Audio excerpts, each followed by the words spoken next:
Hi, this is Tim. I'm back with another video. Thought I would show you a camera which I've just picked up in the last week or so. It's the smallest interchangeable mirrorless lens camera that you can get, and it is the Pentax Q. It's a very, very small and compact camera.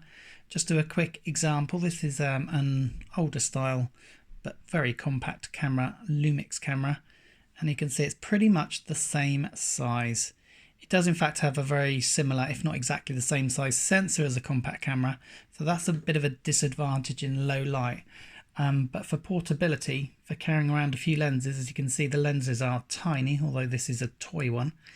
The lenses are generally very, very small indeed. And it's a very, very nice camera. This is the original one. It's magnesium body. So it's pretty solidly built. It's got a nice screen, 3-inch screen at the back, and it's got a whole host of controls. It's got very similar controls to the Pentax SLR cameras, and it's a very, very nice camera indeed. I'm really enjoying it so far. Haven't managed to pick up a whole ton.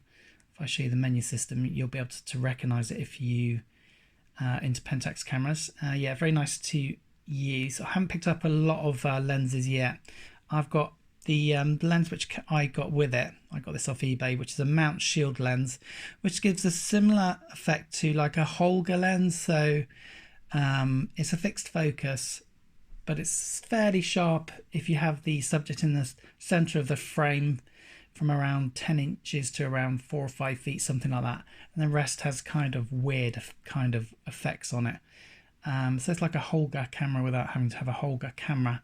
And the other one is a toy lens that I've got with it, which was literally very cheap. This is £20 you can get it for, brand new. So very, very cheap. I'm going to take the lens off. You can see how small the sensor is. That is the sensor. Now the great thing about having a small sensor is it does have a massive crop. So the crop is 5.6. So that means that if you can put on a longer lens, if I can get this one on first of all, looks quite nicely with this lens on. There you go.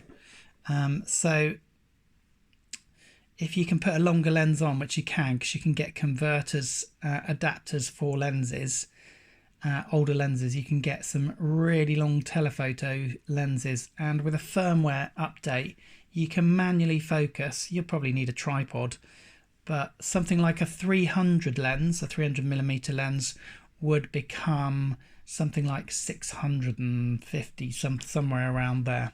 So it's a 5.6 crop, and you can get some decent performance out of some of the older lenses. That's one of the main reasons I picked it up. Plus I wanted a small portable camera which I could carry around even with a couple of lenses, and I'm going to pick up a zoom lens which is a little bit bigger at some point, so I can carry it around even with a couple of lenses in a coat pocket very, very comfortably. Yeah, so I'm really looking forward to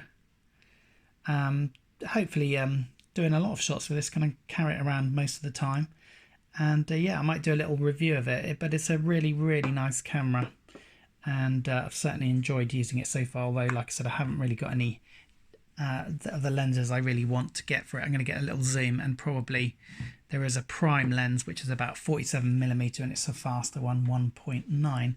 If I compare it to my Micro Four Thirds camera, you can see, although mine isn't the smallest Micro Four Thirds camera, mine's the EM1, the old one, you can still see what a tiny, tiny camera it is.